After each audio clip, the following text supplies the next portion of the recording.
Britannia. Alright, just finished playing.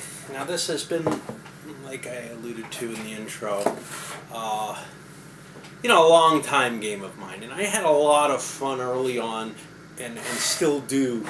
Maybe more fun than I do with some other games and soloing it. Which is why it sounds kind of, and it really translates well to video, especially in the early points. However, I did make a lot of griping noises throughout the whole thing. And they're all true. What this ends up being is a pretty good light Ameritrash type game. Except for some problems. One of the big ones is there's a high barrier to entry to playing reasonably well. It's very, very easy. You have to be aware of all these, what's on all of the cards, and fairly familiar with the game, or else you're going to be pawing through and looking at them, and the game becomes interminably long in that case. The buckets of dice mechanism works fine when there's lots of pieces. When you're only looking one-on-one, it usually works okay there because somebody wants to withdraw. But when both people want to stick around for a long time and there's only a couple of units, it can be really, really annoying. A lot of dice rolling there. Luck factor, there's a big aspect of luck in this game. Which is to say that there are certain die rolls which end up just being incredibly important. Certain battles you'll fight out that become vital. Now obviously there's a lot you can do to manage that risk, etc. But it is possible that everything in your game could essentially hinge on a few key die rolls that go against you. On the other hand, there's enough dice that it should largely even out. So risk management works pretty well there. What about components? For the time, they were quite good. This board was fantastic. I loved this one when it came out. But now it's warped and it's kind of, it doesn't sit right anymore. And the thing is, let that be a warning to, all these hard boards. The paper maps last. They don't become worse over time unless you spill tea on them, spit vodka on them, tape them, or transport them unwisely so they rip. But seriously, they're more fragile, and they get creased and worn looking, but they don't become unmanageable. I expect that this will eventually become so bad that I have to really bend it or something. And it would be much, much worse if it wasn't an area game, or if it were small areas where it was really a problem. These little player cards, real, useful innovation, so much detail on everything. This was, I think, I'm not sure, but I think this was kind of a first when it came out. Avalon Hill was starting to put out games with more and more little things for each player. They always had the, the order of battle for each player in the war games, but I don't know. This worked pretty well. The counters actually were innovative in the sense that they gave the little picture of the dude and the name and not much more. A problem is this original set, I have no idea what the new stuff, it's hard to distinguish. You saw me screw up at least a couple of times based on that. Sometimes you can fix it, sometimes it just ain't worth it. So it would have been helpful if they were more distinguishable than they are. Sure, the little dude on them is different on each different countries, but you don't really see that. A later version, Maharaja, that's really, really clear. Trying to think if that was so clear. I think it was also clear in Hispania and Italia. So really what you've got here is this earlier matte finish, one color counter, white printed on red or on the color of the power. It works okay when the pieces are separated, but it can cause problems when you've got this intermingling of your own pieces. Alright, getting back to the play of the game. So, I guess that entry barrier issue is kind of the real key to the game. You can play it for shits and giggles if you don't care who wins, and it can be a fun time. It really can. And if you're not working too hard at who wins, it'll go fairly quickly, even if you don't really know what you're doing. You can play pretty quickly, and then you can say, well, I gotta play this 5 or 6 more times before I know what everything is. Or you can really study this game and learn what everything is, or play lots of solo games like I did. Although I forget things, there's no question. And with that kind of experience in it, either playing lots of games of it or really looking at it and trying to figure it out, you can get to a point where you can play pretty competently. You have to play several games of it, I think. I don't think many people are willing to do the kind of analysis to figure out, well, who's going to win the game without actually playing it out much. To get an idea of who's doing well at any given point. You have to kind of track, and they actually give in the rule book on the back a photocopy sheet, and they use some of these, sheet you can photocopy, to track what each power brings and what you can kind of expect. That helps give you a feel through playing, after you've played several games and tracked them. That gives you a feel of how well you should be doing, what you can expect from certain powers, whether or not it's worth stomping something. Like the Saxons might be able to be killed early, and that's a huge blow. Same the Picts, the Angles. A lot of these powers, you could almost knock a player out of the game with that. And in fact, if powers start getting knocked out of the game, chances are they're not green, and green will win. So, it may be my violence which makes green tend to win the game, because I want to knock people's powers out. And that'll affect any game that I'm in, to tell you the truth. Although I've not always won with green. I'm trying to think. I haven't played green very much after I really became very comfortable with this assertion that green should always win in games with me. Anyway, there is a balance issue. I was told by the designer on the Geek, he commented on the intro video, that's been cleared up in later versions, and certainly components have changed. They've gotten rid of the 5-player game. So, you may be playing a completely different game in a lot of ways.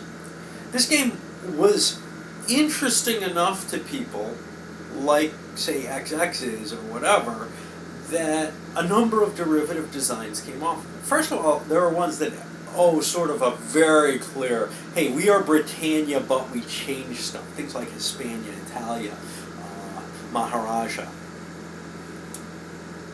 I think this is the best of this whole group in terms of ease of play, learning, and overall tightness. But there were factors. Maharaja's probably the weakest, although it's got those really nice.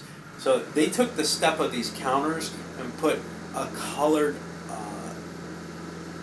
character on them that became sort of very similar to what you start seeing in GMT games and a lot of other companies, where things are really, well done and distinguishable by the figure on the counter. That helped a lot, because there's going to be color patterns and stuff in their uniforms that helps you determine who's who, so it's not just the color of the counter and then having to read the name, which you may or may not bother doing.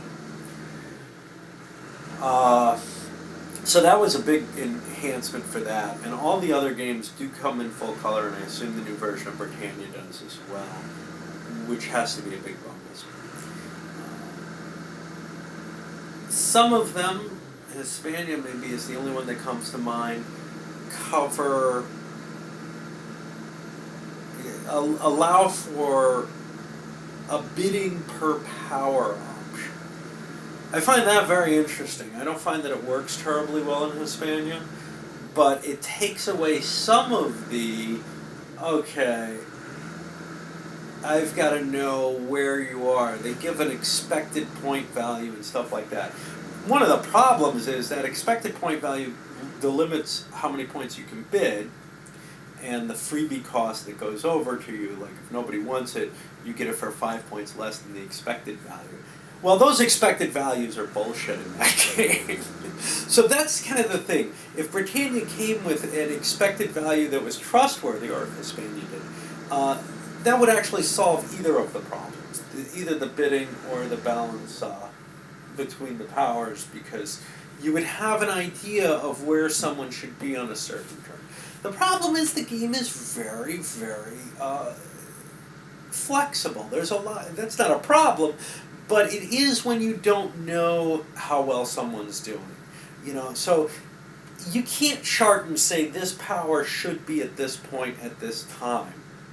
You could do that for this is where you have to be at this time to match, world champion Victor with that color this, and that kind of analysis would be of some interest and some use. So you could see, hey, wait a minute, he's right on the world champions, winning route. That's important, but you just have to have this massive data in order to really judge how well somebody's doing in the game. And that's a game that I see derivative of this, which is History of the World, kind of cuts that knot, and I think it ends up being a better game because of it, although it is, if possible, even less historically believable. The reason that what that ends up doing is you kind of deal out the powers. There's mechanisms to kind of balance out that positioning. But you just kind of deal them out, and you're getting your points, and the guy in the lead right now is really in the lead.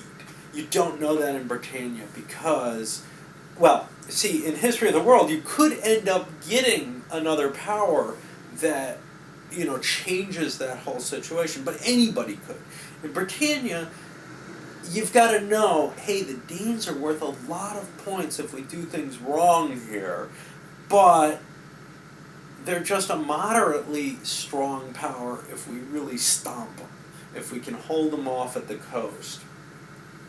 And that's that kind of knowledge, that kind of thought has to be in all the players to play competitively. So I kind of see this game as being appealing to two types of players. It's appealing to the very light player who doesn't really give a damn at all whether they're winning or not, and just wants to roll some dice and, see something happen, but doesn't want a lot of details and doesn't really give a shit about the historical accuracy. Because, honestly, at this level of abstraction, that's going to be hard anyway.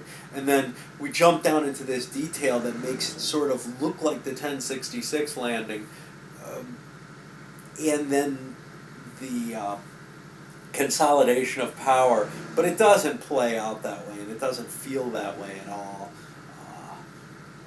In fact, that's probably the worst period in terms of historical believability in it. So you get through about 14 turns of the game, and it's okay at the last. It's a little long for maybe such a game, but if you're familiar with it, if you can make your turns quickly, it can clock in under 4 hours, and that's pretty good. It feels good at 4 hours. As my friend put it doesn't feel so good if people are taking so much time on their turns that it takes 6 hours. Now, the other side that might be really good is very, very competitive people who absolutely know the game, and I'm not there, and have studied it and know what they want to do and are playing this on that competitive level of really, really optimizing their points and know what deals are the exact ones that have to be made at any given time. And it becomes almost, if you do something off that line, you're like breaking the chess book, and you might confuse the hell out of everybody at the table and change the world. Well, if you're talking about that you're following a book, that's not interesting to me at all in the game. If every game were to develop the same way. And that's what I fear would happen in a highly competitive environment. I don't know. I've never played. I could not stand to play a game that much, especially. And if I could, and where I did, it was Go. And I could see something like Go or chess, where you've got this unlimited range. Unless I devote my life to this, and I'm one of the brightest people in the world, I will always be able to find people who can challenge me as well. In Britannia, I doubt that's the case. I guess that's kind of the point that I don't understand about the competitive wargamer, is at some point or another you're beating everybody around. At some point or another you're beating everybody in the world, and that's nowhere near the amount of effort and time and challenge and life's devotion that goes into trying to even, I know people who've devoted their a lot of their free time to playing chess or Go, and they are not world class, and that is awesome. If just by devoting the effort you can become the top player in a game, well, that's a little lame, I think. Anyway, moving onward. I don't see the appeal to the ultimately to that.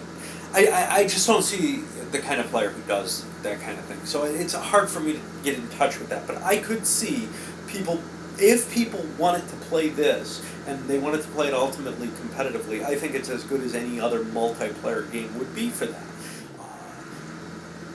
And it works pretty well. The problem with it all, I'm going to do a video on all this because I catch myself doing it when I see President Obama doing it, and all kinds of people.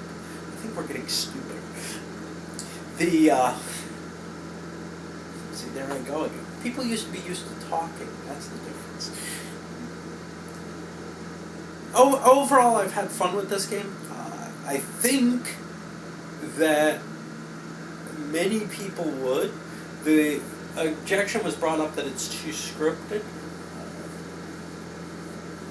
but I don't feel like.